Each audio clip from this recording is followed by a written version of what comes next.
Jésus Christ Nazareth ton signe comme. Amen. Mau mavo. Mau de da du nukusi. Mau de da ikunban. Gigo nu inkomiton.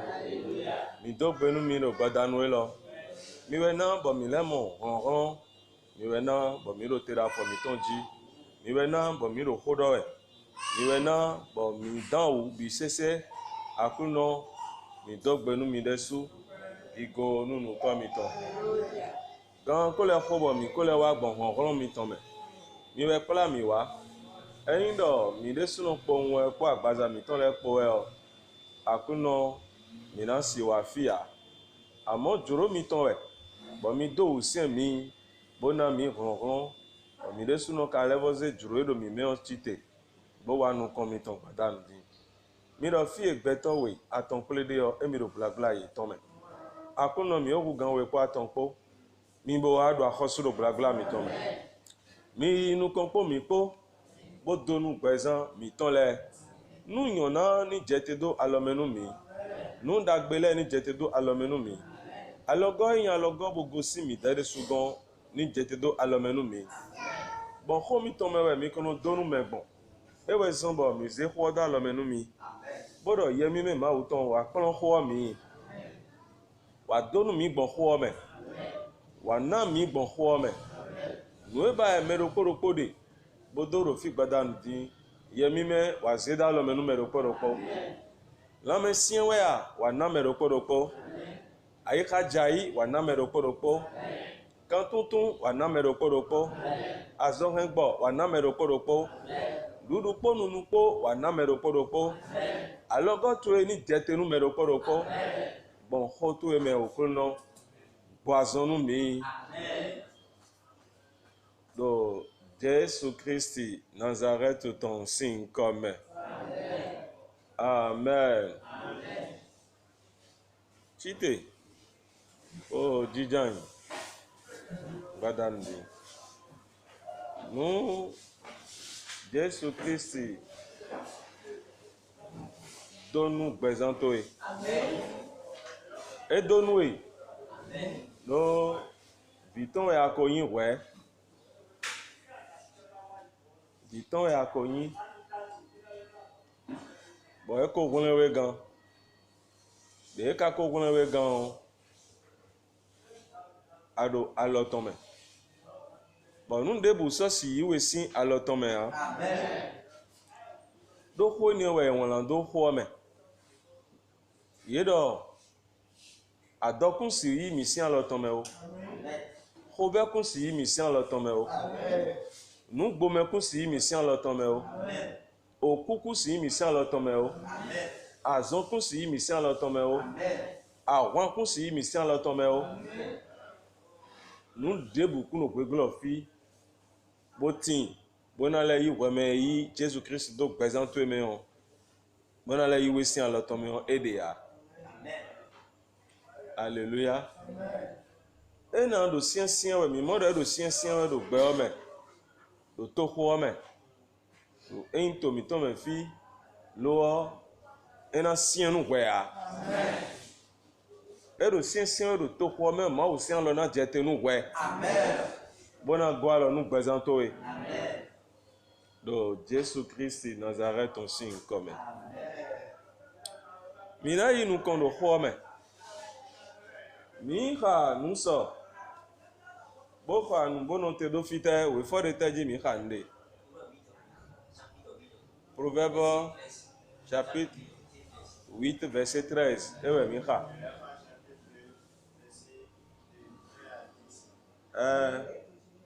Chapitre 8, verset 13, Micha, bon kudo.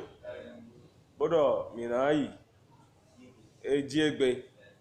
Micha, Proverbe, chapitre 2, verset 1 à 10. Bon, mi modo, si don ma wo si holo, ekunko fo, do, nous sous edeme. Bon, nous, chrétiens, nous, si nous m'avons, nous avons la crainte de Dieu. Si nous m'avons, nous, chrétiens, nous, nous mais nous c'est maou les bureaux si maou nous tissu soit les deux ça photo mais nous hier nous vi nous si don maou djen ya do ay khatwe me aze maou yolon na bodo sisi ni do nou bome se photo mais on desi sou konto boton do tanu e pon pwede ya alian we gbogbo alo nu gbeto mono gbeto me be do gbeto me on me yin maou vi me on maou vi mon koton nu nyoni ipe do maou na sekwe do maou na goalo ni do ali binu we maou na goalo ni de sisi do nu maou dile ainto aino bo ano do khonu vitu ele o ye no setonwe en ye ma setonwe a eno venwe do vido na setonto dandan vido na setonto ero na setonu non dandan we vido na setonto ponopo alléluia bon enio eyin de bo mi de su de into bo ino mi no do nu vile ro iri setonu dandan bo ero na setonu gandele me bonu nwadu mo do nu viche we o no kambe ne do yin de su onka ro to no se nu ma wo ya bo ka ro vi pon ya no do mo nu yin de kwa ka che me kwa etewe ma wo gbe nu yin bo yin lu biblo e bo ka ro di do nu viche we do ni setonu yin gan koko de le me no kamo bi yin de dandan we ka yin do ana pon visin dandan we ka yin do ana do khonu vi jan wesin yo povu wesin baro na do khoni bo ero na suro tonu sise mesin jero wedele no krisan won ma wo sento ida no dija inkwa bona no litamedo krisan gbede do ina no litamedo ni o yin ma do tonu se ma wo ya bo ka ro vi kun do vi ni se tonu mi on ndagbe blo ende ne ndo ndagbe blo au contraire violale vetoli nu mita ngona do nyedo tonu sewe ya amonu nyedo tonu sewe bo nyedo vi kun bo kalese vioda lo menu mawo na wa logo bona do khodo gbazanton me bayina se alléluia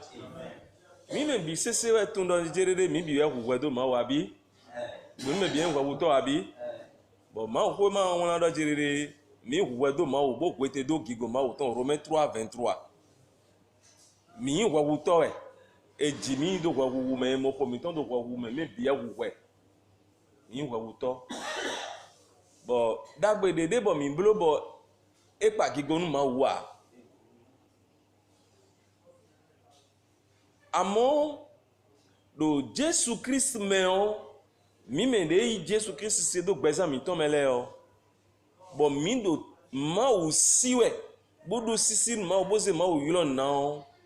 dagbe de mi na blole bio mawu na hado nu john menu mi do mawu no mo mi gbon viton mewe eno mo mi trolo a eno mo mi gbeto le trolo a amo eno mo mi do viton me do viton we dodo no daho do po de dodo no bo nu bi vode wo viton Jesus Christ owe nyande we gbero po ekudro bo emu alo da hode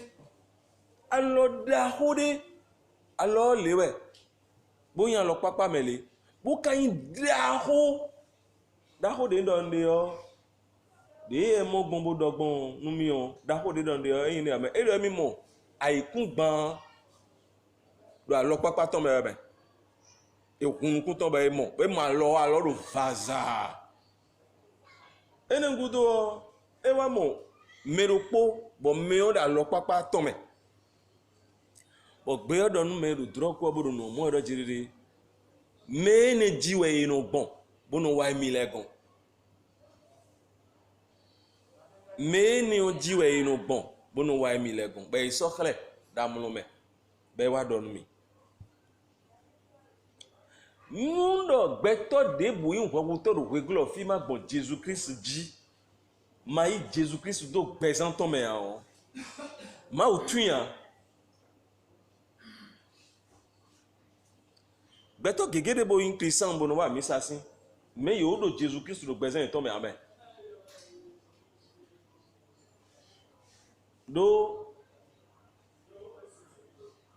Jesus Christ do nyiwe yan liyo nyiwe inugbo boyin gbe mende si toche gon nyi me voa nyi jijenwe mi na gbon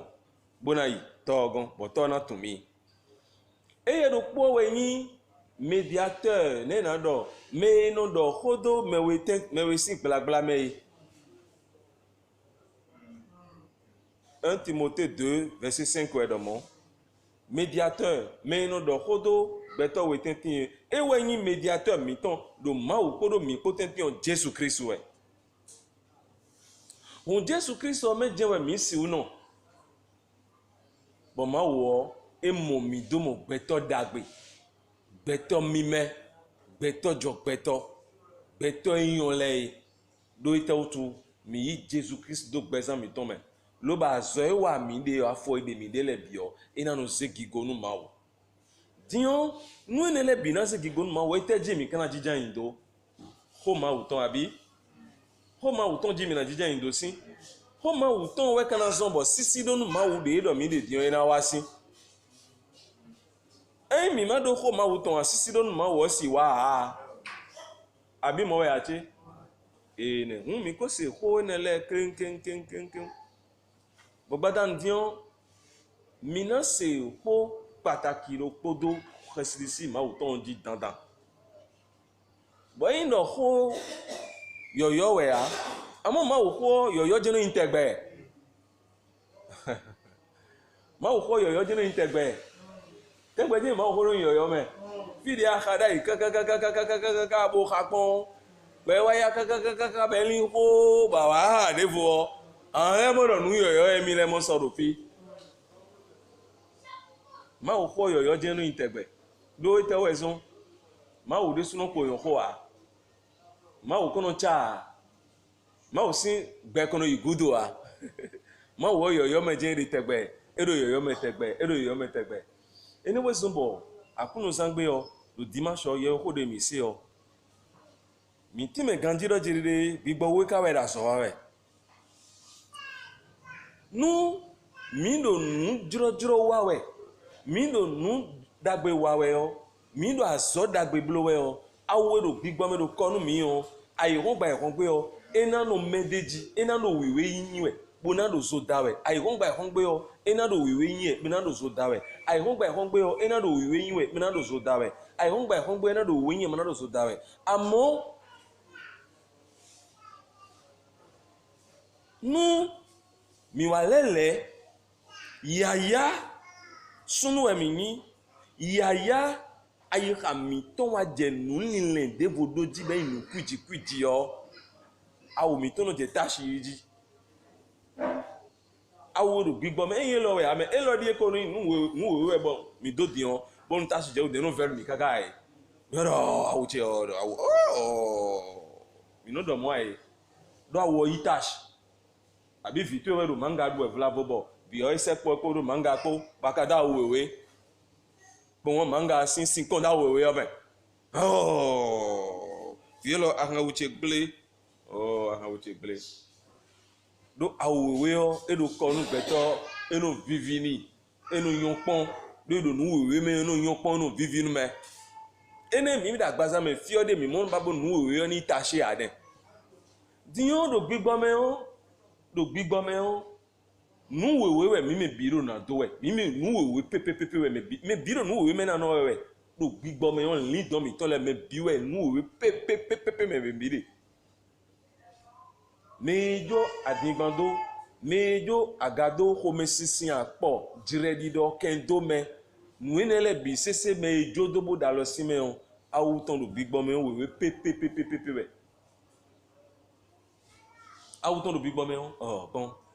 eni hunukun to eropo gberopo bonu animo nu khosafi me do awewe ro kome kole o animo eni hunukun to enu animo Pon yenu nyon de pe yenu nyon pon yenu ime dagbe pe yenu do sise be yenu do kin kon we awo do kon yenu do kin kon re te otu yenu do jijiro wa we binu yenu da so dagbe wa we binu azo dagbe wiwa azo yan zo mime wiwa yenu do bible we binu ba wuye ton ayi do po ron enu do mimeji ye wa dagbe do po awo no do kin kon we ye wa dagbe do po awo no do kin kon we le awo si azo no yin go no bibo me one dans l'Apocalypse chapitre 19 verset 8 mais on il a dit de azo dagbe wiwa de yin me wiwe le ton ewenyin awo do konu ye o nu ye da so dagbe wa we akwenu boy ni o do konu ye won ye do adigban ma so da adigban o e so da adigban do we a but e no fo mo no go do we but nu gboje do e no de nu gboje do e no de o awo no do wiwe we ai hon gbe no do wiwe we ai lo koko no do wiwe we agbaza me fi awo mi ton pe jo mi no yan we mi no yan bo no ki abe no ku bo we bo no mo bo e no le bo we we mo no me be exemple big bo me ton awo mi ton do wiwe we but we no emi ka do nu dagbe wa we no wiwe we ni won go je me but chobo mi kan wa ndagbe o ho ma wuton we na so bo mi na wa ndagbe eyin nu we a ho ma wuton sise o je we ho ma wuton je ngoro to nu bible do yi Proverbe chapitre 8 verset 13 minika la crainte de l'Éternel c'est la haine du mal. La crainte de l'Éternel, c'est la haine du mal. L'arrogance et l'orgueil, la voix du mal. Et la bouche perverse, voilà ce que j'aurai.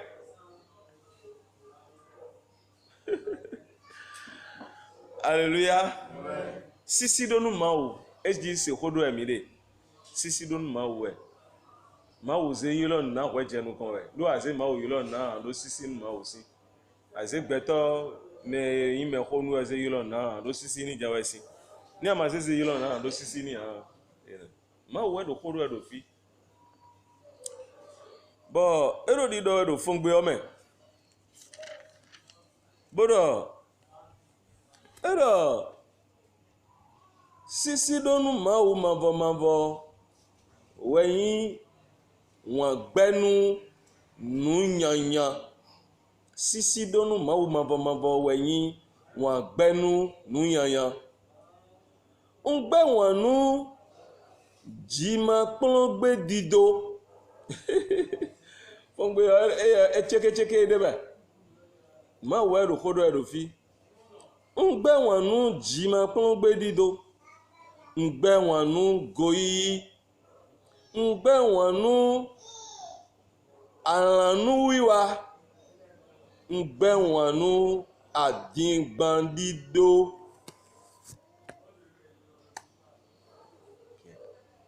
ni mo fongbe yo ko do français gbe yo ko wa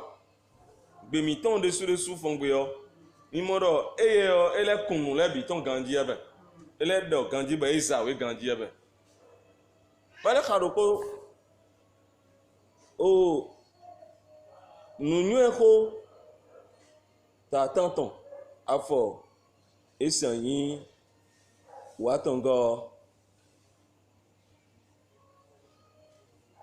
mi ni be sin wewe go bo mi ni ka sin wewe go nye nunyu o ndo poka tamelin pon nnoli tamepon chobono wanu nye nunyu o nunyu o ere mi do poka tamelin pon de mi no ni tamepon chobono wanu abi fongbe yo nebe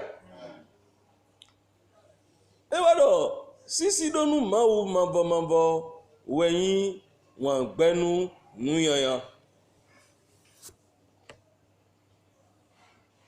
Bien. Alléluia. Mi se xɔ ma wutɔn. Mi se xɔ ma wutɔn. Mi me bi mi se xɔ ma wutɔn. Abi? Mi ni lɛ wa gudo klem. Mi do xɔ mi tɔn mɛ. Vila do finɛ, dada do finɛ, mɛkpɛviɛ do finɛ, mɛxɔ do finɛ. Adɔxɔnu yebo dɔ. Mi sɔ mi flɔ miɔn boze ganzɛn da do dzi. Bon, dada dɔ bon mi na flɔ miɔn mena se ganzɛn da do dzi. Mama, n tɛ n ka jan se do ganzɛn mɛ, mi ŋu si de mɛ, mi ŋu se ganzɛn da do dzi bɔ ŋu si de mɛ. Mɛ xɔ se fɔfi. Le na wa gbɔn kaka bɔ na flɔ miɔn bɔ ganzɛn na ya do dzi yɔ, kaka tɔ na dzebi ba di wɛ ye. Mɔ wɛ ye. Ena je tameli kɔn bon ne na blo bon mi ona ni da kan we tin par exemple na kan we be ro ni flo akan le na wa bon ba akan na yi mi on bona flo bona ji o ena do tameli kɔn we ma blo gbon le kaka bo elin tame pon fo o ena jeji bona je afole do podo deji kaka bo akan ena yi ena je funfun ji na ro funfun kaka ena yen enye o ena se gansen de jibo na won sin debe ho de do ni o elin ta me pon bo pon le na blogbon be na yon bo na so gbe o elin ta me pon we abi nu yon do jire emile o emi do kpoka tamelipon emi le do kpoka tamelipon nu eneme yobo do sagesse e wa do emi do kpoka intelligence oh nko ti menu mi do intelligence o yo pa vous de c'est carton bo sen carton et 5 carton tameweli bo 5 carton bo wa jan carton sin le bo blo gba viroko abeze fo fi gba bo vun bo to de na to bon bo sen bo jan bo blo gba viroko nous mon carton alors ah vraiment l'enfant là il est intelligent hein abi mo mi no do sin do elin tamepon tam bo blo nu jon bo ye mo kaka bo pon kaka be e juro me be do tie lo e o tameni pon dagbera situ me anu blo nu gbe nu so gbe tie lo moro nu ro po kawe abi mo mi no do e metele do fio ma u de su yin esanyin okoton bo mi ko tun mi bi wetun dion eze khoze jonu mi dele bodon mi do me jirede mi ni setonu mi mi kuna blo nle o mi kuna blo nle o mi kuna si khome o mi kuna zume o mi kuna jajo mi kuna rizime o mi kuna he apodo mi de me o mi kuna le do nlipon o abi ni we do ko nele bia nlipon bonvonu tamel nlipon me nlipon e do nlipon do fio nu vodo e de me tamel nlipon e lo nu voka me en no po ame mi kuna do nlipon do ko menu gun ma o nu emo mi bo mi do nlipon do we ko menu gun ya we nenu o mi na jo nlipon do we nenu o ko me sisin de do mi na jodo dion ne mi kana wa gbo mona jo ko me sin do ne mi na wa gbo mona jo apodo do nu ene o enu ya odun ka gbeto gege do egbele me enu dun ka gbeto supo ba wo bi o ko beno gwinu mu ajoka no e to eni do beto si o ko beno gwinu bibi ni kaka ndo ene Christian we yin ma wo sin vi ene ni no me de ka do ne eno do ko mesie eno da po mo we eno bibi na o vi ma wo ne ka gbe bodo mi ni ma do ni pon o ne Dieu ne mi na wa gbon na do ni pon do ne mi na do mo na do ko mesin do ko mesin ton mi na se ko mesin wa eno go si jo me mo no wa ya ko mesin no go si jo me gbede bo no wa nde we no khodo ken abi nde we no khodo nde o ken abi nde je beto de na blo pan ko wi bo ko mesin na wa e depend bo ko mesin no go si jo me mo no wa kon gbede ya nde je wo nde je no seto nde je no dan nu wiwa de je no so bo nu wiwa eni o beto yin we gometon je kono blo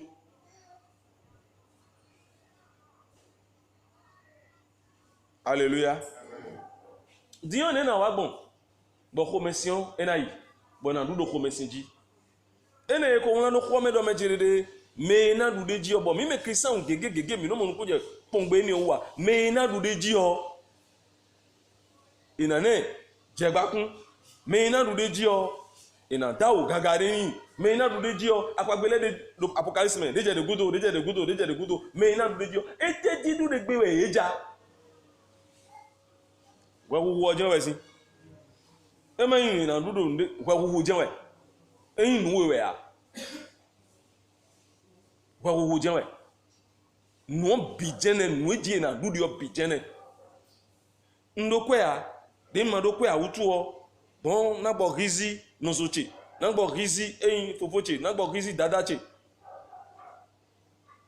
bo enio e chijan khache e jijo nyeme bon ka impesan kono khode bon no waya misa no jihan ni bi no khode hallelujah amen mi no do de khoe pardon ma we hallelujah amen bon ni no menio kanu do misiro kwede lenu mi ko do de jia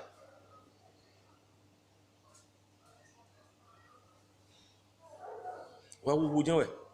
bon mi no na do de ji dion ko mesi on ton do mi de when they mende wan nyanyanu we mende wan bleble khawe bo eno venwe nu e wan khawe no venwe ni ana si odu de jigbon nu aso ma wo to we de yin ma wo baro system we ze yilo na do ma wo egbe no we ma se home o passe we egbe nu ya me no do ma wo ko de bu egbe nu ya ma wo ko we egbe un bo ma wo ko le egbe nu ye de su imo ko ye me ha do yere so beto ebo yere so en beto me bi se do mo yinu mo ogbon en passe no lo titre we po mi ni do titre we yin ni o bo beto le no porte po mo no do jiji we no do e de se we titre po we ele do no yere so ko le gbe no yere so diyan mi me bi se mi ma se me do ko nu mi o bo do nu mi do me jere mi ni ma sin ko me wo nemi na wago mna do commission dilo ndo poge wenye mo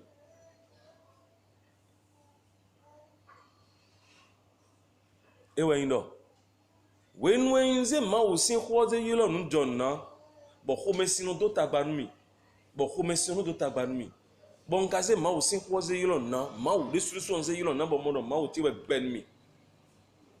na je tamani ponjiro ne nkan wago mna ton sime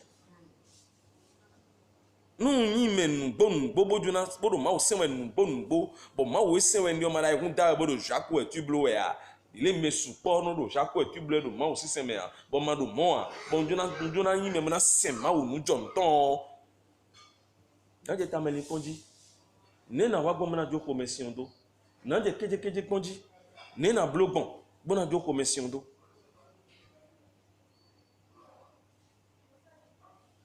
donu mende sin nu do bi benwe da ikatu me on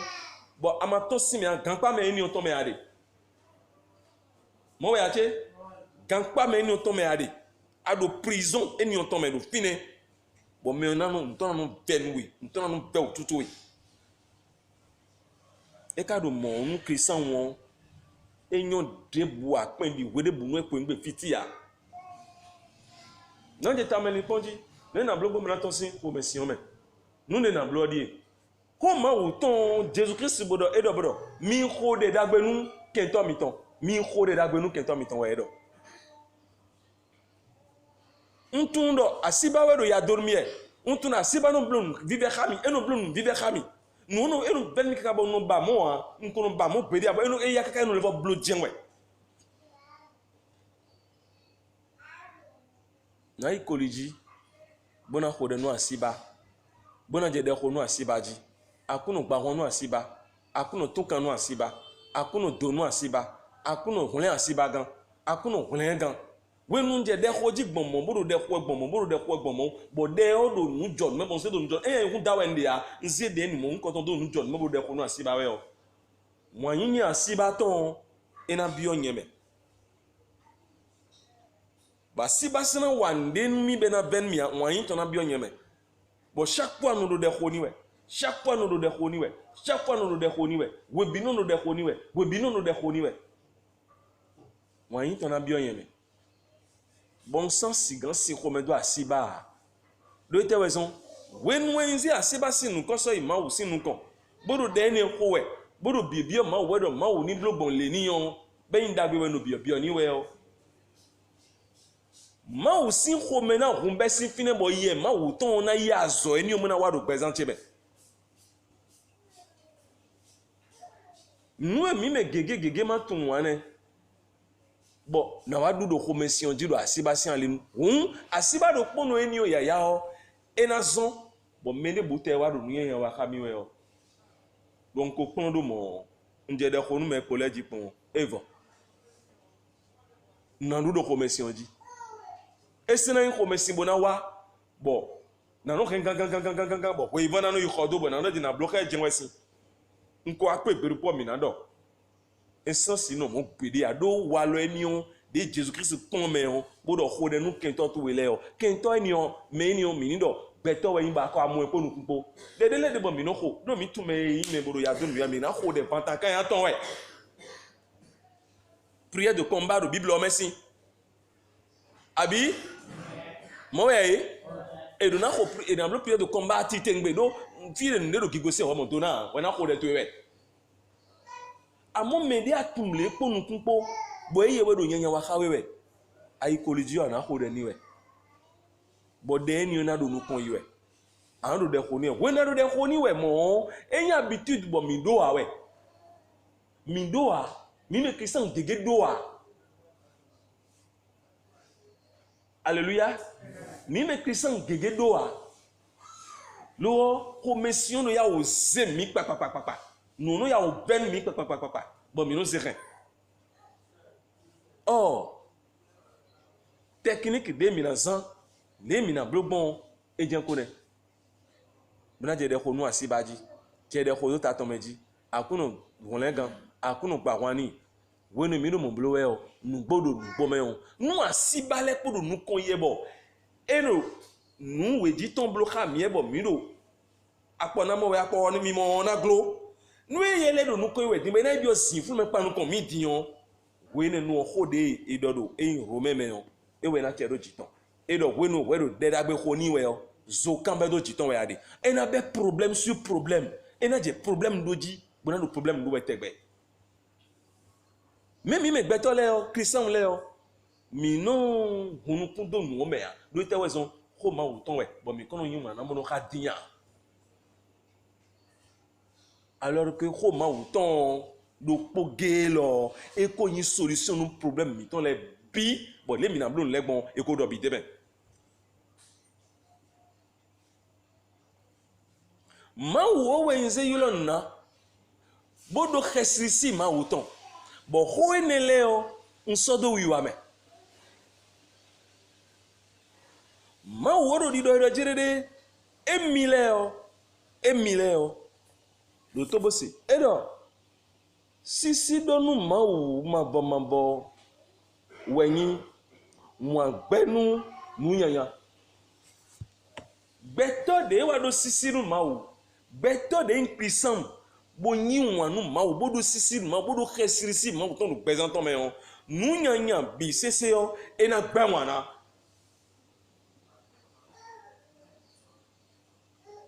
ena gba wana ena gbewa na bisese nu ekonyi nu gblegble nu ekonyi nu ma wo gbe nu ma wo do e ma blo eye ma wo vi de do sisi ma wo tomboze ma wo lo na ena gbewa nu nyanya bisese représentant me nu nyanya wi wa kokwin de sina do eye me be na do enti trembale be na do yikwepo ya do sisi do nu ma wo nature tonne ni no me tonne nu de yin ta won e do sisi do nu ma wo yin wan gbenu nu nyanya time we time do fi yovo do définition et time ton et na time ton ewe Joseph do meche ewe Joseph do ewe Daniel do ewe et puis ako chiffre ako do ewe Meshach Shadrach Abednego do ye gbenwa nu nyanya nu nyanya ewe ma weye eno contre ma weye no contre nu nyanya eye no ba nu nyanya hoa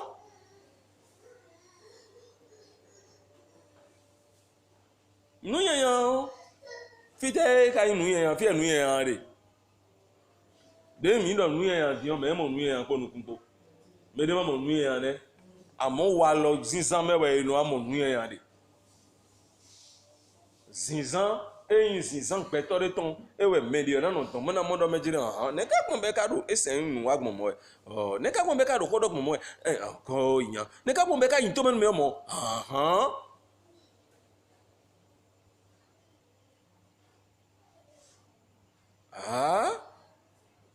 ne ka pon be ka do do fan bo jan fi mere bosin we nu e me do nu blowe action blowe ewe no mo nu nyanya ewe no mo me ka yin ma wo sin bile bi sese yo bo ma wo do nu ye do nu nyanya emi le gbe wan nu nyanya bi sese yo ye lo mo de do resisi ma wo ton be do ye me on do pesan ye ton me on yi na gbe wan nu nyanya nu yin resisi ma wo ton se cla e bi on blublu me do mi ko c'est le Somme 19 verset 9 me dit que resisi ma wo ton eyin nu bodo pur et verset 10 et numéro plus 9 10 et numéro pur et mais resisi ma wuton et nous mime nous mime nous si nous besoin tout mais bona do besoin tout mais bon ananyi mais le bona wa nous glegle gbede a resisi ma wuton si nous besoin merci resisi ma wuton si nous besoin tout mais bana wa nous glegle gbede a asi wa nous glegle a alléluia asi wa nous glegle a un dépanneur mais les télévisions wa ano de nous sime bono les sahaye ado sisi ma wa no an christian wa ado sisi ma wa alléluia ayin ntoto ano to nume ato nume avono po mais aussi avo po ano soda e mo so awuton si jo mi ka sukwe we no so avoni o bono do eblo apo numere vo abi bono do gon na numere vo bono ikwe ni otondu mi on si avoye ka po dia na se mi on si avoye po se joni on ano chiji ntoto we do mo blo ene bo in christian ano chiji alléluia atun ganji do mejede balance de mi no se dire mo likuna numele yo atun do mejede balance o de emi dérégler ton pade do fine emi dérégler ton pade bo emi blodo alo emi ton ji pade bo emi dire mo likuna nu ye yo enu chie mi le ton me bo so aro conscient ba ka inu sa ton nu mo ko ton sa to ba tun aro sisi ma wa aro ka sisi ma une atuno tongoro de emi no do sa na o tongoro ko yin mesure dagbe owe o atuna janjan eyan janjan pepepe lo aiba wiyan bo ko yun ton pere bo so ipepepe e wan de me ye atuna mi dire ni na de ina no chie mi le ton me ba do je mi le dale duwe ado sisi ma una e ado sisi ma una e agare tunu meje liti go anu do jire amina nu me mo san me o liti go ingli e pe liti ya aso atun ago jire do pegbe bo ba go le bo jire le do pegbe kakaka bo mo do me jire e kun pe liti o aka so do eyin ajogban me mo san na ado ka sisi ma o don ya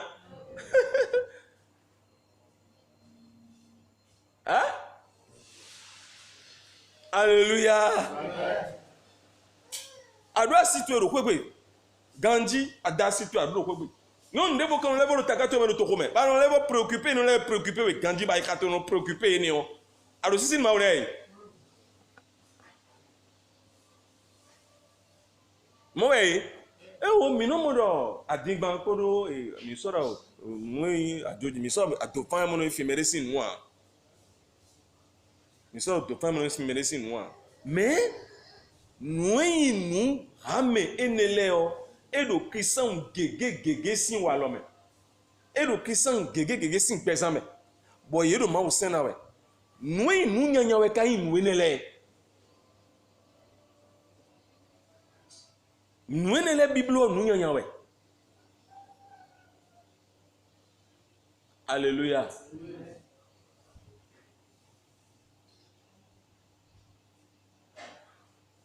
Maintenant, je suis condamné à l'ingréblé. Hein? Maintenant, je suis condamné à l'ingréblé. Maintenant, nous sommes les deux khadin, les beaux pédés ou khadin. Nous sommes les états mais vidéo aussi. Les hommes avec aussi aïe. Bouton aïe. Bon, aïe khawa nous concevoir nous. Aïe kha betoton nous concevoir nous. Et nous voyons Jérémie 17 verset 9 doit me dire que le cœur de l'homme est tortueux. Il est tortueux par-dessus tout. Et il est méchant, qui peut le connaître? Dieu dit qu'il est le seul qui sonde les cœurs. Le cœur est tortueux, érisier, guédé. Bon, guédé, ni on de singou et edu. Ben, il y a un singou et edu. Guédé, ni on finit. Et nous, ni les canouets. Et nous, ni les détons de idée. Mon do biblo. Bon, nous, ni les bleus à fond, ni les déwé. Bon, et nous, bessino, à oui, ton mère ici.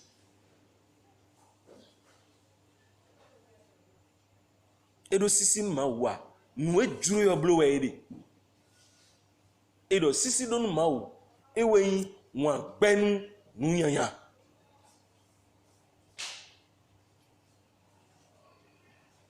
La crainte de l'Éternel est la haine du mal. Nunyanya ne nuwe le nunyanya we bo mino ze yilo nadia nuwe ne le yo mino ze yilo nadia. Ye kambia mi no me dire kojo jana wa so aji nka tun kojo jana wa so ndo kojo jana wa so aji e kambia mi no kojo jana wa so aji nka tun dai ka temi no kojo jawe so nka igbenu me do me dire kojo jana wa so yen moto na me ntun wa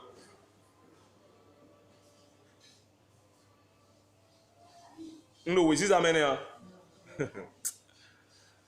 ndo we ziza me nous beto ton wena donu do mejire mi le do wiza do mo do kine do mejire ke ho mi do adingban ba mi do a e ko mo me do wiza ma wu ton ba yi khaton do wiza cheke le yo nous wini ha me mo nko ton le yo e no éviter biwe do e bana wande jakodo ma wu a dile Joseph dogbonu Potiphar siansi e do ni do me jiride newe na wa nu mo nko ton do ma wuche bona wede gbon aji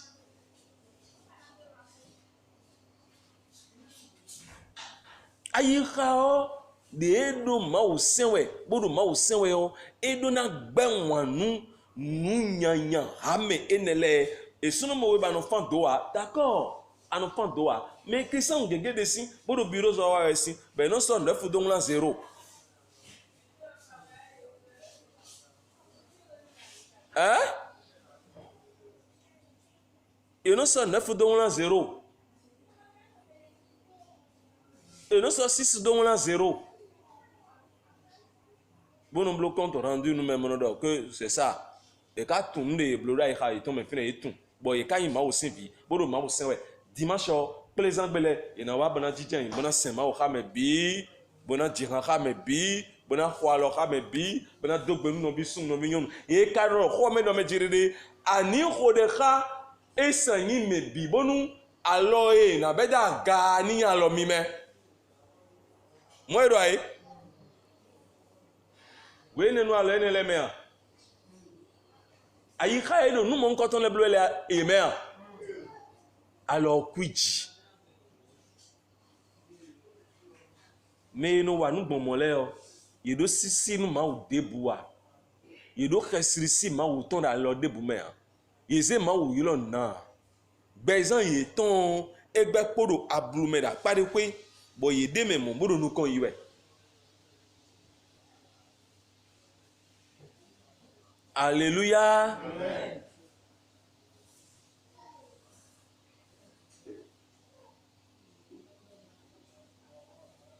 Minido maman to weku ba yelo mi do ma no service no mi mana haleji. Alléluia. Amen. Bon akabe ahanle bi da lo cheme e abe ahanle bi da lo cheme o bon da hanji o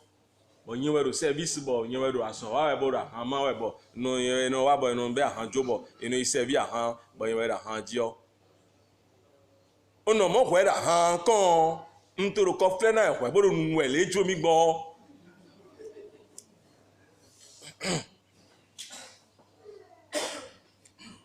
ntoro ko fle na hwe bo do nu we nnonu le jo mi gbon we nchewe a yan de we do bodo mejiri de na emi le na ho kan kaka gon we ma na tun nu emi aji de mi ho kan nu petor na tun nu emi tantan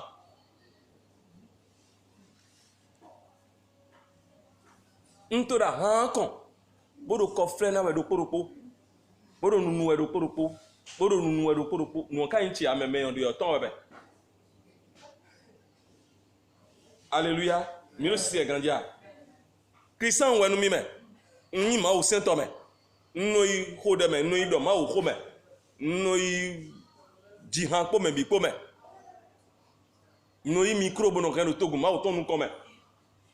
No bite sin esian yin no we kaku. Be ro huye na hanji. Bono ni masa ha ton o.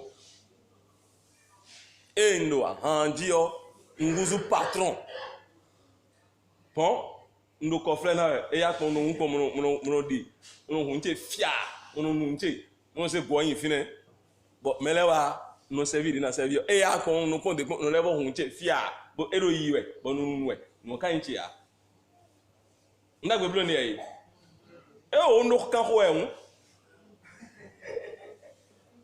ndagbe blo ni e mi doto nous wuni dele debo nous Christian mayon bloa et na rendre compte nous maou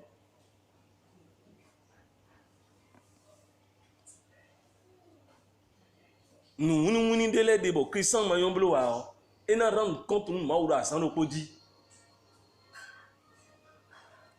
pondo exemple opodi bonona tegbe do fi bonona bonno modo nous eni o nous bada we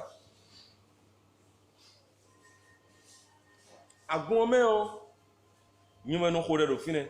mere sono khode khabia nyiro kono no khode bon blo intercession da gon me bono khode na gon bi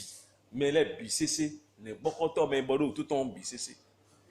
mere ko ka gosi kaka fini ni bo wa do no bi ton egosi Moscou e jan ku no bio do Moscou ba egosi Moscou bo wa to me fi bo ba so do to me fi bo déposer dossier do RTB fine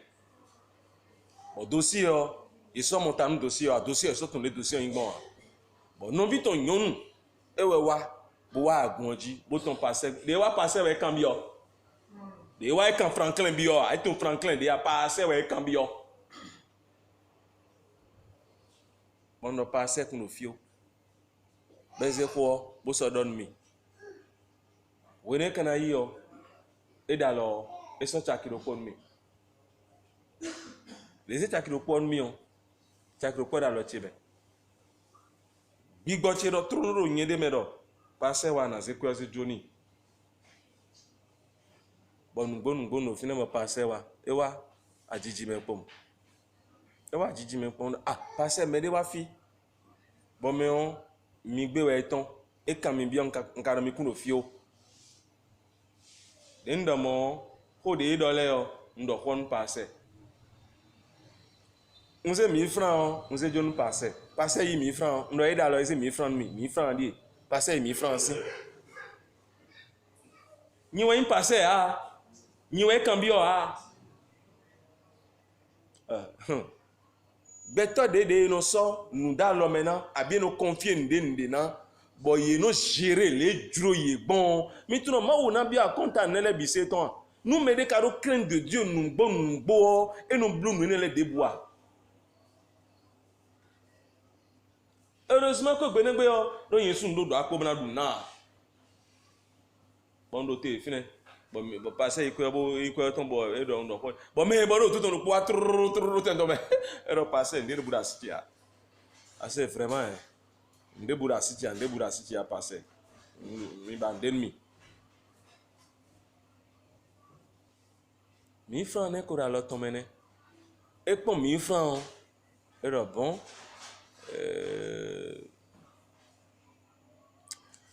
boye posé 500 nous franklin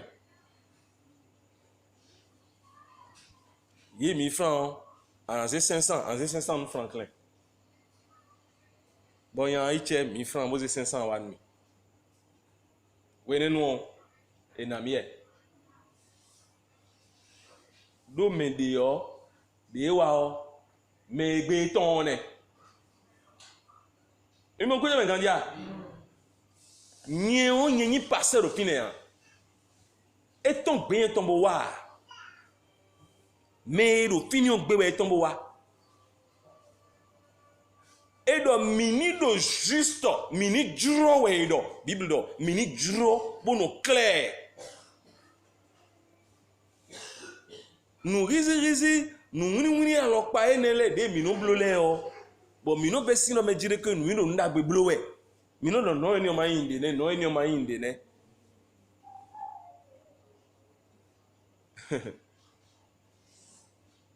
nous Jésus Christ do bodo me dire de ho to sin gbeto sin nu me o la zan gudo ton gbe ye na do akonta ho ne le bise ton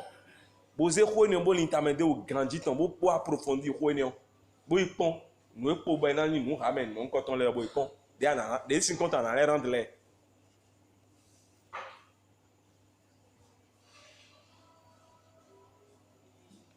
dans les votre exemple de vos données ou donné on yeze mo do me dire gan we yin bo do fina we yin kloton yin de amon kuja me aje kloton wende si mai gan de do fina ne me de ma se mi inde do fina ne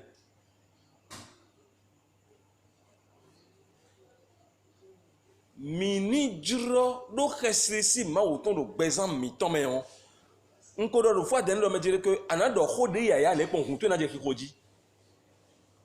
khesisi ma autant e ya me na waiji les signes de la crainte de Dieu khesisi ma autant ne do David et do dire David we no Saül et ton David boda David na ogbe bon David do karo 15 kiwe ma o sin alodo David di bo David do yin won kaka gbero kwasu Saül lai mlan bo damlo ache bon David ko do compagnon ton le po ye mo be damlo do we abi bon compagnon ton le don David do oui a sono po David do me dire mais ça mina ma o ton a dit jo ganke ma o ko rejeter Saül si abi pero mais ça mina ma auto a dit emile si en l'homme mais ça mina ma auto si huna bombo ko nko me a dit emile na wi a dit tu o e ka ko ça mina David bo David na do akosu mi do ko me ko ya bible no biche e bible e no khakpo nkola we ya no insisi do no ma wo e nu siso de bonu ado e do présente me nko no me dire que nous kokwin benen wo kokwin asibloa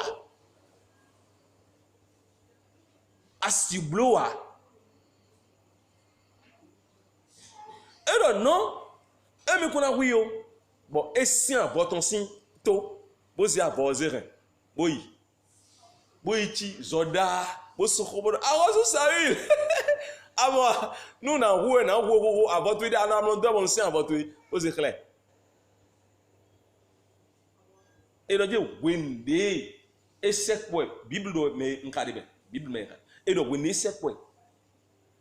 bon nous nyanya eni o bible e ye sese di yo edo hunto je kikoji David si hunje edo ai khanu je kikoji Resisi ma auton crainte de Dieu aussi signe no pone hunto je kikoji c'est comme si mene wande bo eblundi bo eblunu ko hunto je kikoji bedo yeki eblunu le lindila hunto je kikoji yiseno bon hunto je kikoji menyo et doctrine de Dieu do yede me blem pon eno je polimu je ko so ke bioji we etenu no te bai no hodo a etenu de bo kameno ya hoya ya lewe eno do sinu me bo hume tonu do kikowe hume ton je kikoji ni nu simple ne le do mo sainteté de ma wo do bo kwena bia me o amado sainteté ni an epo doctrine de Dieu nous doit aimer aucun de Dieu mais quoi il ne dit amen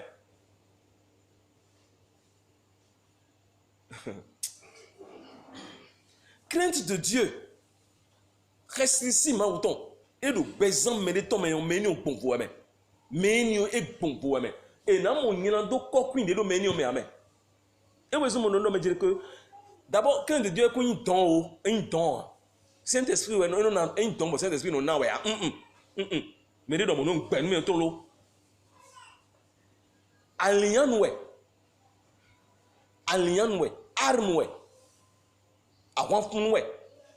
bon nous do besoin tout aimer assis servi à obi pédé de plan de vous mais nous peut bi tintin les asibloa et nous n'avons bon sainteté toé do ado vie de sanctification menée vie de sanctification eni ou do zonu nu glegle ou do zonu nu glegle egbeso wena do do zonu nu glegle egbeso kaka nu do zonu nu glegle o wena do nu ble kaka nature to bisese o ena wa me ba na wado sainteté pour sanctification ana wado sainteté ça veut dire état to ena wa ti ana wa yi memi me quoi atesano senti nous on aussi de le présent mais kaka ko to na lo ki ko yo atesano senti ya amo miloto we no asama o se khodo yilo na nous jenu konton on ama se khodo yilo na bo khodo ko bo no blo je man pour asiro sisi ma o gbede ya esi wa présent me gbede ya ene nlopo we go ama yin wan nu de ki ko nu bibla desu ama yin wan nu de ki ko when munoza when susu do ma wo to sinu kon esi pawo ya do ite wesun agbaza de me ade lo eno lo nu gbede bonu ani wa ni jijiro a agbaza to de me ade lo de me yen de lo eno ba gbede do mo wa ni jijiro a amo ma ou reconsidérer ma ou de considérer ma ou kon gbogbo amen amo khoton on considérer khoton ho yi bo do yo na mo do ho lo ma ou we do bon din na bon yi do ay khatiebe bodo si sanwe nko do nu do o ho bodo bigbo wiwe ku we no zon we bo ase message dimanche tonsi ase gandisi o ho do we me on Saint-Esprit na no we me comment le remercier l'esprit de place nous croit le remercier à rien croit de présenter mais Saint-Esprit de fine et de remercier croit de pour que nous gagnons ana de remercier disagmo ana de remercier webinwe ana de croit du webinwe ana de croit ha webinwe ana no yin wa no croit sisi ana no yin wa no croit kika gan ko ne menu ado mo bo eno ko eno to no so we no ko bo anu do mo tegbe yo bono do de ko bono programme de jeunes ando et ando mbla 24 heures sur 24 heures modo ide ya amodena support we akaruna no blan bonano ne ero dire mortifier l'âme ero ache expression de Bible za na mortifier âme mettons que ali don to yo nu bibla o ena son lobo rolon de ena do mona do jito do ani don do meji eno do pon na ani don do meji ajoji jame o eno ajoji e pon webe ali don dudo gbigbo meton ji o adigban le bonu adigban meji ade o ba ali don we dudo tito anda adigban do e po me anda adigban do sans problème ali don dudo tito e o anado enyemenu o sans problème ali don dudo tito e o anda meji bon ntem bia ko fropo non ça c'est rien ça c'est rien. Àwọn proverbe do jimere pere nunu po won enoje nukon yi debe alin ton towe o adona duro jiton ewe somo nu biblia po depo gbigbo nu dugan ro ni donji nu gbigbo dugan ro ni donji o nu ede de dion e pawe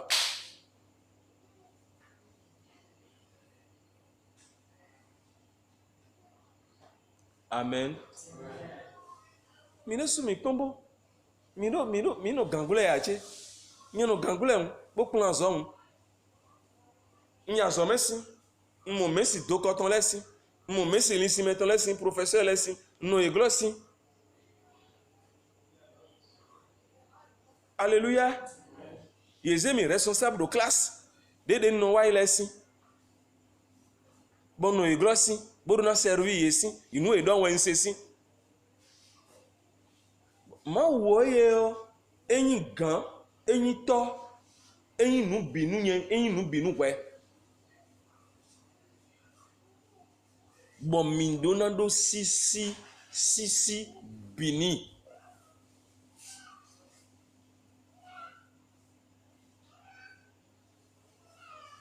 non vile reste ici ma autant même nous wuni dede mi se din wa kren wonele o eno zon lo boy no si no apike ya eno si no blowa hum metono ho hum metono gbado eno di reside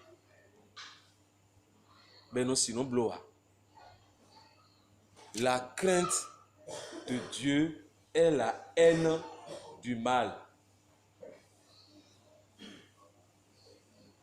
L'arrogance et l'orgueil, la voix du mal, et la bouche perverse, voilà ce que j'aurai. Il dit, la crainte de l'Éternel, c'est la haine du mal. Ça veut dire que l'arrogance et l'orgueil, c'est ce qui est mal. Ou bien, c'est ce qui est mal, non? Et la bouche perverse, c'est aussi un mal. Voilà ce que j'aurai.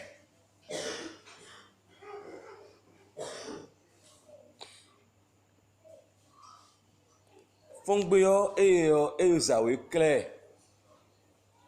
Ero sisi do nu mawu mavo wenyi wan gbenu nu nyanya. Ngbe wan nu jima pon gbe dido. Ise no na bi e mo do jima pon gbe ya. Yero po gege. Mo do jima pon gbe nu zo itan le. Yo do jima pon gbe nu zo itan le. E po nu zo itan le po do kodo e no do ko kan nu zo itan le. No do jima pon gbe po il était sans foi. Il est craint de Dieu des bois. Ngbe wanu goyi. Ma woro mi gbe wanu goyi. Nu yun e wero di de mi gbe wanu goyi. Amo ngoja waje. Le verset 12 o me ko besin. Amoati. E de mi gbe me inu yun ma wo inu yun. Jésus Christ e inu yun. E mi gbe wanu goyi. Ngbe wanu alanu wiwa. Ngbe wanu adingbandido ene o nu eyin adingbandido ede nu alopa système adingbanton lede alopa lichi edo façon edo technique le benodo adingban cleun edo ala benodo adingban cleun edo mitu ne dan de aussi.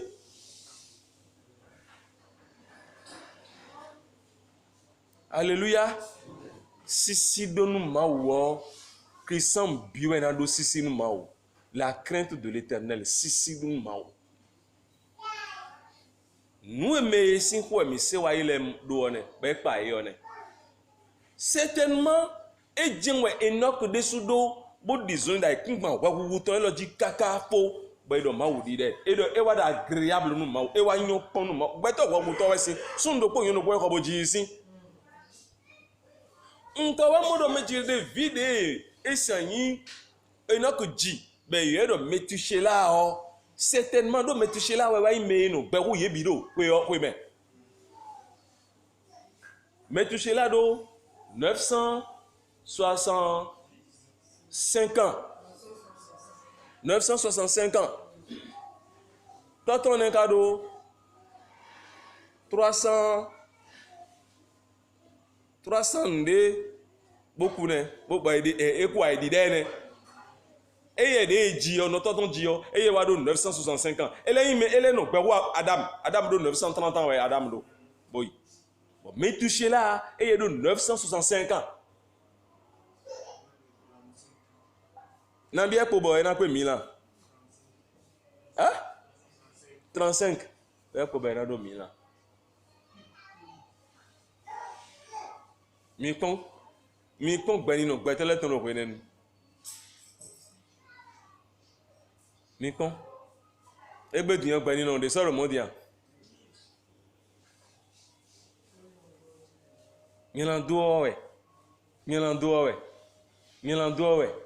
nyelanduo le lu jijideji we Jésus Christ le dire que nyelando na jideji be lu jijideji we egbe bo nyelando jideji kaka bo le lu sisa bi agume bo sabi agume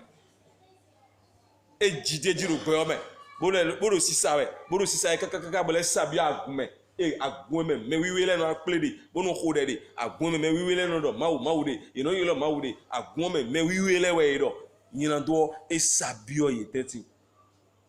do beto do po do don le o ye jen we yin me le da gun me wa we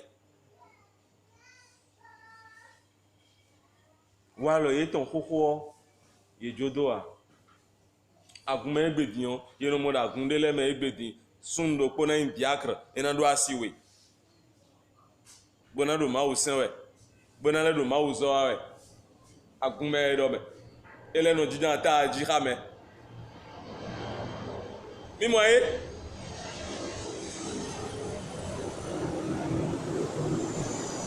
no visun no vion wọn gbẹnu nunyanya ipe wọn gbẹnu nunyanya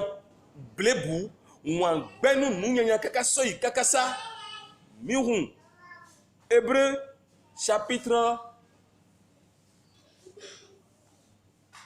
chapitre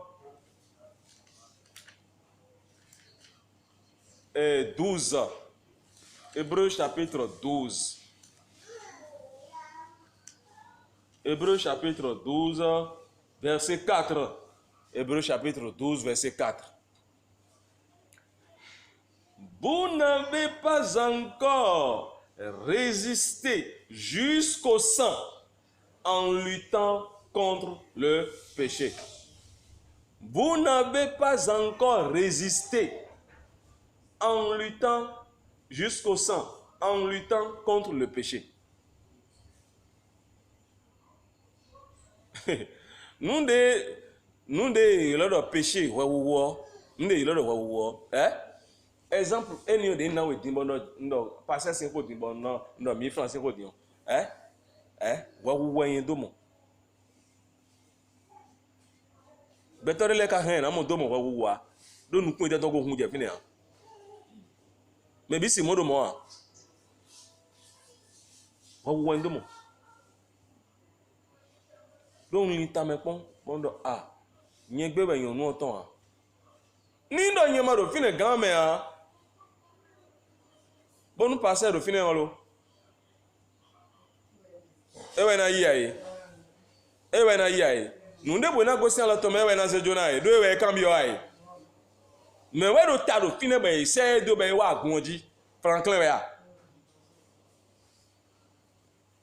e so we do agban kan de so nu mo ro hun le anu blo e se we do agban kan nu mo do hun le anu blo mi o mo gbe japo me amen mi o mo gbe me a nu wuni ne le bonu gbeto ma no unzen de dia e na ren kuji awutona yitash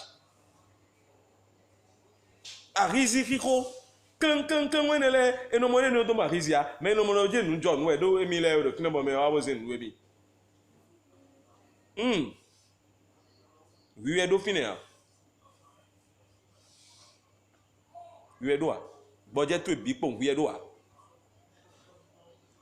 Non, juste, draw, mais le sisi, ma autant avec un draw. Mais le sisi, ma autant avec un draw. Et ouais, no one dagbe. Et ouais, no one, we ali. Bon, ma ou no kafu, ma ou no pakbeni. Mais il a ejro, mais il a aimé, mais il a blodé tout le temps.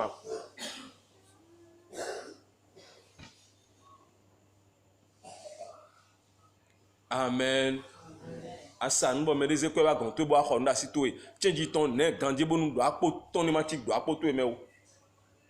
Nous into yo to we. Nous ma into ya.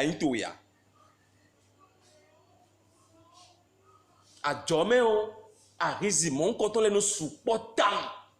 Alors nous o wa to les dessus so wa le ni support ye si tam. Me gege. Bon, mando ko lo nous. Alléluia. Mais na bien do ma o sen wa egbe.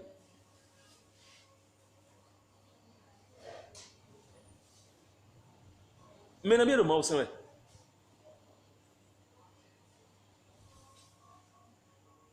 Clissant, ma ou sento. Boleyi ma ou zowato.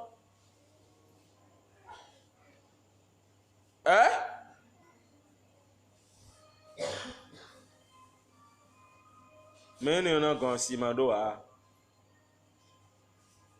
E kale ado nous draguer we nous konti.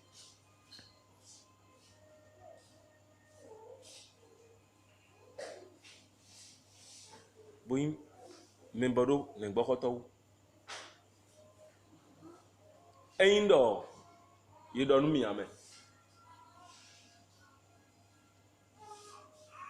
Huno vichile mena bide do ma usin we egbe bonado sainteté de khodo ede yo bonado wiwe de khodo ede yo bo sekoto be yo de lieu très saint de mi ko engbe ton tiyon mi me bibi ko engbe me yo lieu très saint yo sainteté de donado da ekun ban eloji bonado si bien me yo edo enele bi sisi ho me edo nu de ndo wa idin le bi si ho me betona éviter ne le bien me betona do uzonu ne le bien me betona do cheke me betona duro me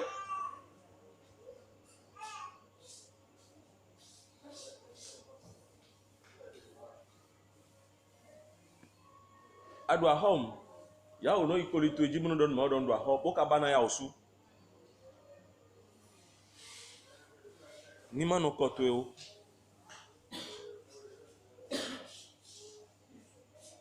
adona de denu bisin kotwe anado cheke nu mawe ye bara ni wa gan mi ton wiweji do viton de eku po nwa vi oku do nu de we eku bonu eni so kweke yen eku bonu eni le onu yen bo le onu kwe kon hun ton me we go eti kuto me a efo sin kuto me wa bonu eni na we gbe bona yen le sugbe but nu esin gwe mi lu die ne dinyo e wa po yen ko we po sin zon ni de mi na di ro ma wo sin aledio bona yen ko nu ma wo bona de de mi de mi na len bojo nu ye lodo conversion nu ye do nouvelle naissance nu ne le o nu e bo bon nu de asedi le o nu ne le o ye jan ti me tanwe nu ado nouvelle naissance ado conversion réelle vraie repentance wala ne le so si na sito ya do crainte de Dieu et na saisi we ba na tun do me dire ma wo nu sisi e bo ko bi bode wo. Alléluia. Sunwe no jona na khikwe do khosa bono dogudo asiton dala ko me bono do mwe na bibali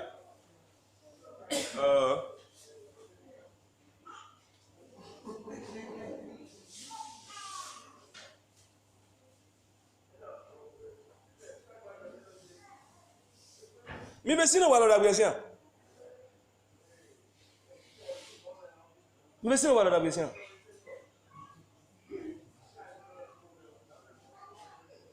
Ah. Nte roulade. Nte roulade. Anya su ayita. Bon, oui, partir de ça. Bon, nte roulade. Assieds-toi na jajodoé. Ne a konen bon. Ne a doni bon. Ne a zedo. Adavonu yin nous bon nous konto kolo do yon le de mo bon nous ko to kolo tam.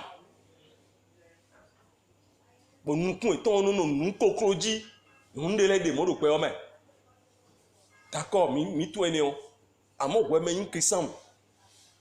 Bon wa ko se ko to be. Ba yan su, wa ko se ko to me. Nte o ta no to gudu e bono.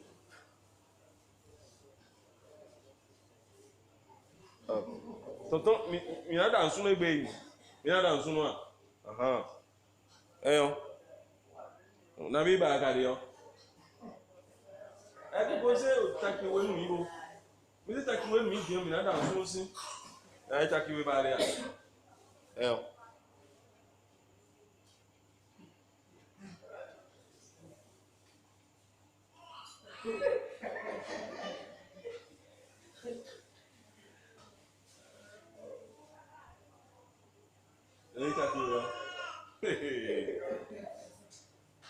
Mi commande de jeu ayi khamesi jeu ne ati mi commande ayi mi commande ayi khao ayi khaton et le jeu débloqué et ce n'est pas bon et il y a des sous-béton et qu'on doit détacher aussi parce que ayi khao qu'on le jeu bleu de finesse bon ndele we na no zombo e na no remembo e na no remesi wa ni no me a e o ben e o mi no blene dia me e o mi no blene dia mi no re so frene si e no ndo kodo e po ya no clair ayi khato ni bo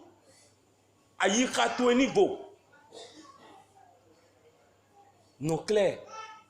amado adoni do ndoa edea et c'est clair anawa do jeu wuni blowe jeu wuni blowe mi tro ayi khane lo yemenu esi e ka do mo yemenu no do bezame o e no driansa bono yi wa nde mana wa gona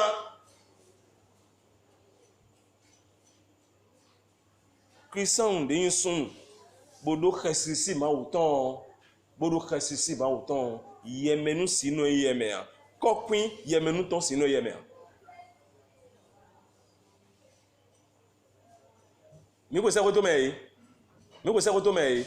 lianu eni o we na gwa lo nu mi alianu eni o we na gwa lo nu nyepo wepo nyeresu nyepo wepo do ile nu de enye ne kede we nu de vodé ni vuna po ena po nde bo gbigbo we o ena do hun mi deji Jésus Christ ni do nu nyepo wepo do Jésus Christ Nazareth on sin kobe amen akoseko egbedin badan nyepo wepo biese nyepo wepo biese din trolodi khesirisi ma wo to yin wan gbenu nu nyanya wiwa khesirisi ma wo to yin wan gbenu nu nyanya wiwa ma wo po we do mo nu mi badan din amen. Bon, Proverbe 9 verset 10. Alors le commencement de la sagesse c'est la crainte de l'Éternel et la science des saints c'est l'intelligence. Alléluia. Et c'est un si dans nous maou mambo weni fie nwe besie metum maou mimeo metum maou me mimeo maou nona me meo nukunumo jenume metum maou me mimeo maou me nyo me twingandio maou no ne nukunumo jenume maou no ne weziza maou no ne nunwe maou no ne weziza dans litonji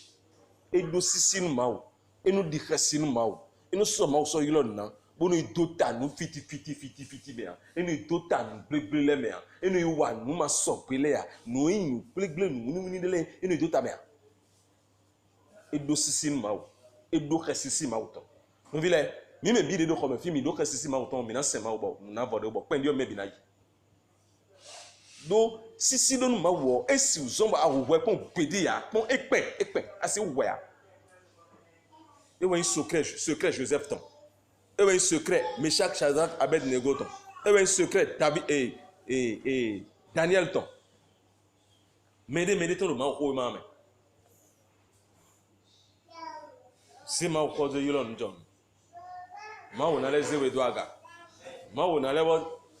confirm ton do jito e ma wona le na we atabi glo ma wona le we zebe blo susude do beto le sinu kan amen mi jina kan hobi oya mi jina kan biya ma jina kan biya mi ti te bon ina hore aha papa mi nya kan biya mi kan biya alléluia alléluia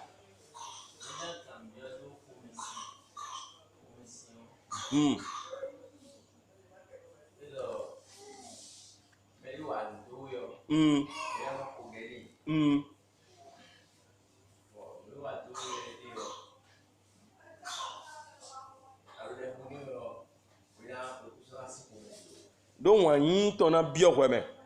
nya do de khoni we bodo de dagbe khoni we wanyi to na je kweme bioji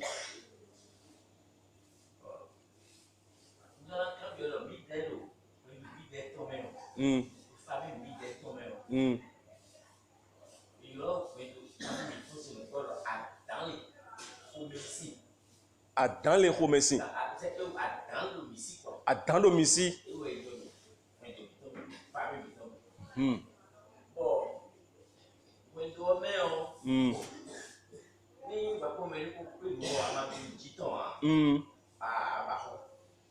mmele po ko penu adon do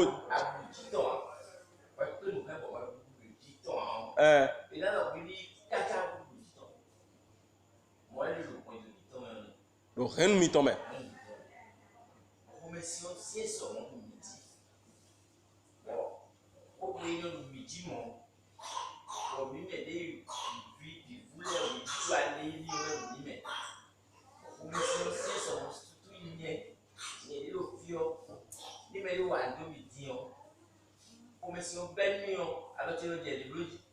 o je se soji no so support ya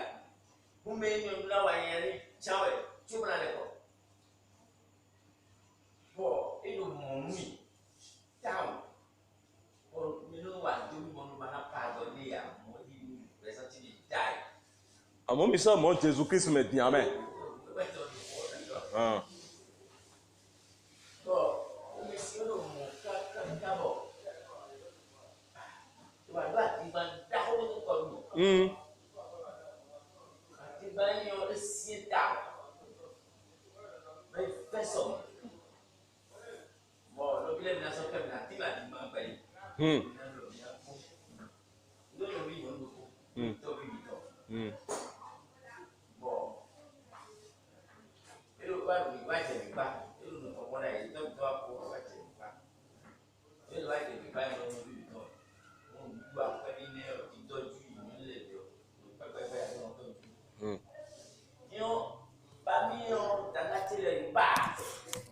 to ni mo ko to ni blu ni yo iba mo o taba ko bi la wa fi le ku mo yo ni to ko o me si so no ka bo ko lo que ta bo que no me o to si se ko que no l'histoire solo si don parce que on est dans le mais tel a eu à dire yo le pas même ya mais le quand yo le tel on va pas même dire yo ko wa dia on se dit on va dire que ma si pour bi to pero oui mais raison on va me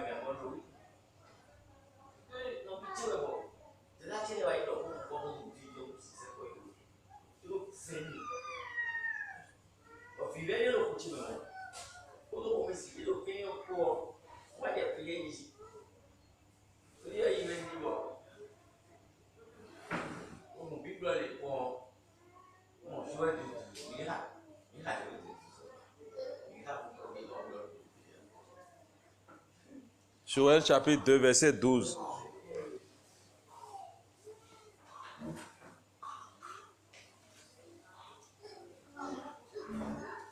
Joël.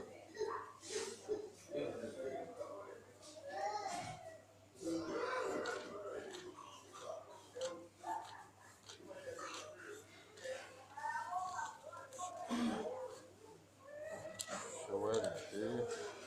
verset 12.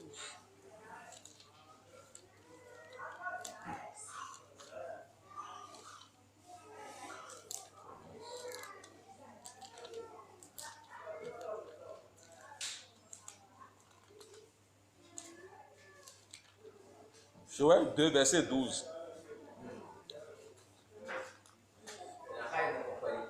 Maintenant encore, dit l'Éternel, revenez.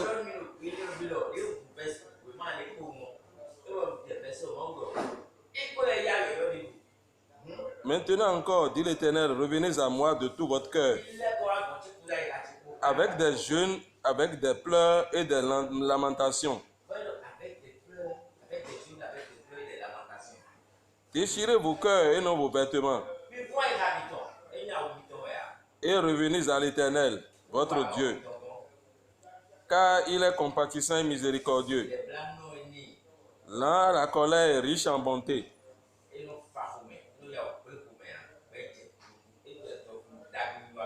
Et il se répand des mots qu'il envoie.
Après une semaine,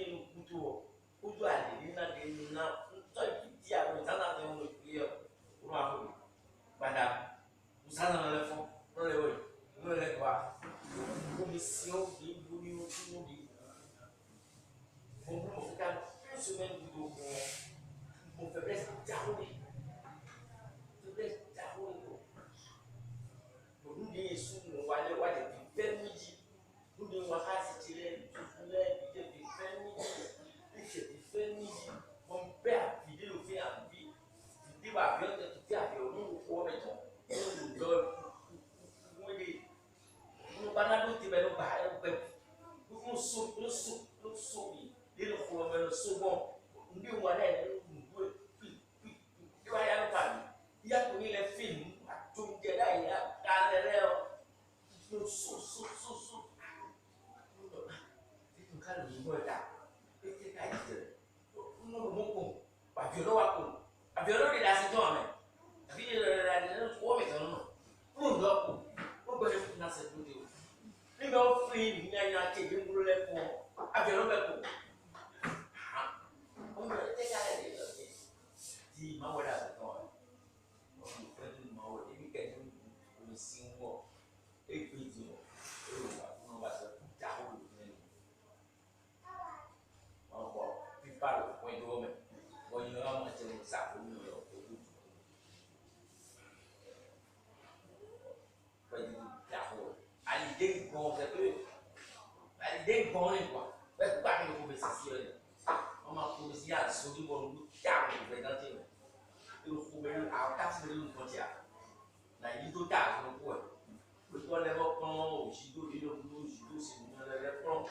o posto o menino na minha comecei tinha com o menino levando no presente no melhor na coisa tchau o carro da casa dele no oh, moi, je dis bien pour les mots, les mots, bien pour les mots, c'est vrai. Quand mon ouais, le filet, le problème est là. Pour le génie au cours, qu'à j'ai dit, on va passer. Allez, dire quoi, Ok. Pourquoi nous Jésus Christ?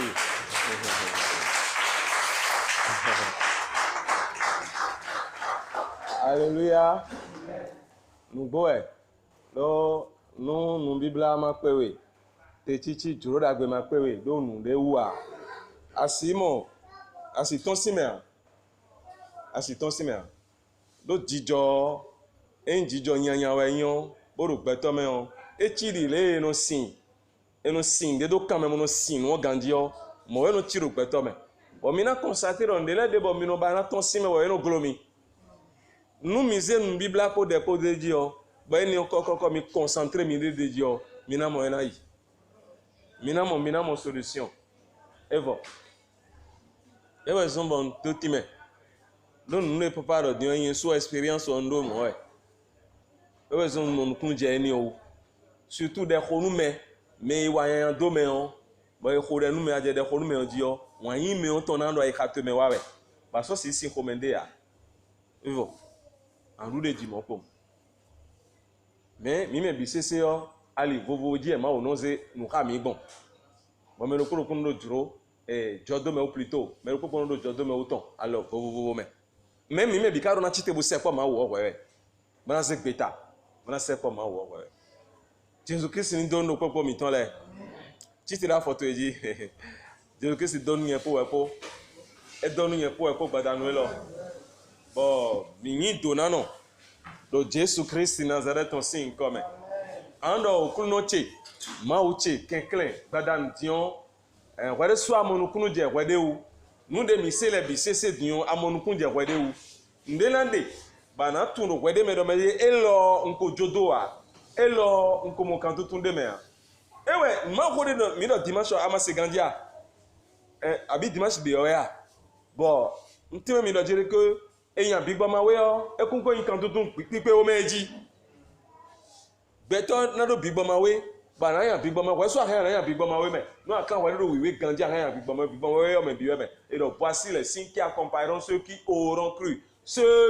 cru et donc quelqu'un amen ceux qui auront cru en mon nom ils chasseront les démons bondo me dire ado esein gbeta bo kan wa do we ahan bigbo ma we amon yan bigbo ma si me o me bonu me oni maja dingbado bonu me oni maja gado me majo ko me sinyon do Alors on est quoi ben ma autant ouais dans son ben dans mon canton tout véritable ko ma autant ben y ma ouais rien y ma ouais na tombe na di dosi y ma ouais na tombe na di dosi ene y ma ouais na ible aussi akuno madame John se kotoe wa logo nu bezanchi mba logo toe mba nu ani tun kanu mi bon kotoe me mba nu hololo to ni bezanchi do ayikate do ko de Jésus Christ ngome onu to bo ko de Jésus Christ ngome ko so atun de do ya do no we amonu kun je o dokonu akuno bóyá wọlé sùn yàn kó bẹ sí ọlọ́dún tàgbà nù ẹ̀ dọ́kọ́nù àkúnà gbádàmìdì dọ́nù àkúnà kẹ́kẹ́lẹ̀ tó kanú mi àkúnà kẹ́kẹ́lẹ̀ dédémísí ẹsẹ̀ yín akpọ̀mímọ̀ tí ọmẹ dédémísí akpọ̀mímọ̀ ọmẹ dédémísí kòmẹsí ọmẹ dédé gbẹ̀zántsẹ̀ sí mẹ akpọ̀ inú dó yà wò sẹ́ẹ̀sì mi mọ̀nà dó mi yàn ọ̀nù sí kòmẹmọ̀nà yàn lẹ́kọ̀ọ́ wa nù sí kòmẹmọ̀nà yàn jódó wa nù sí kòmẹmọ̀nà zẹ́ afọ gánugánù nù sí kòmẹmọ̀nà jẹ́rẹ́ mẹ́rẹ́kùsì lẹ́kọ̀ọ́ nù mi yó dọ́nù àkúnà kẹ́kẹ́lẹ̀ tó kanú mi yẹ wí mẹ́ máa wù tán wà wà sọ́dọ̀ gbẹ̀zántsẹ̀ mẹ́ wà wà sọ́dọ̀ ẹ̀ka tsẹ̀ wù wà wà sọ́dọ̀ lídàn tsẹ̀ wù wà wà sọ́dọ̀ bíbọ̀ tsẹ̀ wù do Jésus Christ Nazareth tó sí nǹkan mẹ́ wà sọ́dọ̀ gbẹ̀zántsẹ̀ wù kòmẹ̀sìn délẹ̀ de bono yín kòmẹ̀sìn kankan kòmẹ̀sìn akpọ̀ mélanger do akpọ̀ mẹ́ bon eno rien do fine mono do eyi xamezɔ wa wɛ eno rien do mɛde mɛ mono do eyi xamezɔ wɛ xanozo eno do emi kuna sɔgɔ kɛ enozo eno do emi kuna jodo nue wa xa emi kuna jodo pede o emi kuna sɔkɛ wɛ gbede o bɛnɔ zan yi xa we xa mɛ o dɔnu akuno gbɛzɛn mi tɔn eni to kanu mi gbɔn xotɔn mɛ. Badan diɔ adze ko gbe yɔlɛ bɔ ko de eni nu wɛ de ko de eni nu gbɛzɛn to yi ko de eni nu wɛ de bo dɔ ko nu akuno ni kɛnkɛn bo libere mi kanjɔ Jésus Christ ni libere gbɛzɛn mi tɔn ni libere ayixa mi tɔn ko de ama de ko de hunu to bo dɔ ko nu akuno.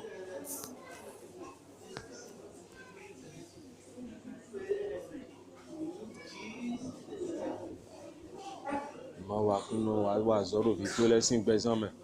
wa zoro mero koroko sin ayika wu wa zoro gbezan le wu do Jésus Christ Nazareth ton sin comme akuno wa zoro gbezan le me akosuma do podo baba wiwe akuno gigono baba wiwe akosuma vamabo wa zoro mero koroko wu do Jésus Christ Nazareth ton sin comme de assez bon badam dion wede so ende kan we dandan ba na chite do wede wu ana chite do wede wu we mai mo anu ya misa po mu no ya misa po won bo nuero we azon diade nuero pini nu we o ama chite pan nu kon ama chite de wa o eno mo kan tutun wa mi mo ngoja me ha nde da ra sito we bune njijode wede so na chite pan nu kon we nu biblia ya anse vosan ma wo anse buna khode glim akuno gbeche onjona mo kan tutun njona tonsin nu leme nde kunche nu do khosafi convoitisme iton elo convoitise ero nu akami kaka nwa be aviwe bo je polidofi bo be aviwe le wa ibo ayi gbon eno titewe don na isagoto me adonai isagoto me eni ndo ni netuwe wa wene kasino me isagoto me ha esi ya epe Alléluia. Magon sao, magon debuo, wabon mina levo seko, ma auton, deji, mina bekandem. Do Jésus Christ, Nazareth ton signe comme. Ma ou de da jinukusi, ma ou de da ikumban. Mi do gbenu mi desu, do mi desu e monukunu je odo mejiride, beto gege do igbe lo, wewu de le de bo jantia ihamenu ye. Wa wurele le bo janti ni don menu ye wa wurele de bodo ye si bo ye ka ton si me e ka le bo din de nu medele ya amo mi do gbenu mi no padan din do mejere mi de mi se ho lo bo mi do na do sisi nu e mi no se we se yilo na mi do na gbe wan nu wewu e we yin sisi do nu we do anyi wan nu wewu de bua anyi wanu weziza anyi wanu jijro anyi wanu nugbo anyi nugbo mawo akabado mi vito le bisese yo mini nugbo no mini no weziza tu me ale donu mi do mi de wen weziza gbe oton mi weziza gbe oton do khoji kere we ya amo mi weziza gbe oton do wa lo leme zinzan leme jijo leme we mi weziza gbe oton de do wewe na mi weziza o ayi khami to ka rumbo mi weziza eyin khoto enugbo nugbo mina yin weziza pipe do gbe me fi nugbo bona yin jijo dagbe no do gbe me fi nugbo bona ta weziza nu no bi sunu nyon de ekoro mi pon ele bi sese akunu no ya bade do missione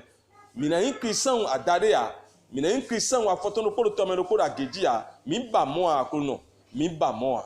mi un khode bodo ayi khae do kho me fi gbadan de le bi sese kugun lo tagba dona yi khale we do nu le o ikuna to sime nu le ikuna to sime wo iye mi me simi oni bia yi khae ne le be bo gbagan no yi khae ne le lobo nu holon mavo were sunu tonton eni to kana yi khae ne le bo nu vena apo ko mesisi e do nu duka gbeto gegewe yemenu e do nu duka gbeto gegewe gba ikun banji pataki krisan lesin gbeme ah papa mi biolo honro yemi meto ni gbagano ay khale ni gbagano ay khale doko yemi me mauton zoto ni bia agbazale doko me zoto ni bia ni don le doko me bo gbagano ay khale bi sese bonu do sonu me alopade do nyanyanji boye no da yi khamezo we ne le bi ni fiyo sin gbazale me ye no don ko ne le bi si anso ni gbele do Jésus-Christ Nazareth tout aussi comme akuno ndena yinkan peruton bona sian yikamiton bona sin bezan miton bona zemi do telo ko me do mo bo mina chimo kaka bo pena di e o na yimonu miya e na yimonu bezan miton le ya e na yimonu do popo miton le ya do yin Jésus-Christ me o dio nugbo ton bo yin we sisa nugbo ton eni biyo bezan miton le me akuno bonu ayika miton le linle miton le bio ni fawe ni ze susunu gbedo pono ni ze gigonu gbedo pono mi dogbenu edesu akose tomado podo ho mi lese gbadan dion eni no filme wa numero podo powe ni no filme wa mi wero kwegbe no filme wa mi wero sanji no filme wa mi wero aliji do fidebwe mi na de o ni wa filme nu mi gigonu nu komiton susunu nu komiton mi dogbenu mi hen alo numero podo po bo plame do podo soyi kwegbe awuya fo yeye bonu san elo mi o ye mi ni le wa zo da ikami to le me bo le do khon mi ro san mi to le ji do Jésus Christ Nazareth ton signe comme vi o povule bi mi be da lo mi to me mi gbaganu ye mi chon lo do ye ji mi tun kanu ye mi dogbenu mi desu nu ni na e mi ko ken wa kho sa fi le bi mi se da lo to me po khore deji do yin Jésus Christ men kan joto ni kan bi do yewe kan we ko to ni jide di numero koroko do Jésus Christ Nazareth ton signe comme mi khorere amen magon so esanyin kan izeme o akotun lo kan izeme o mi no lo prière sans ton tegbe kan izeme je ganten we adade me magon o wa bonu mi na se kezi odalo menu ma o no Jésus Christ donu yen podo wepo amen.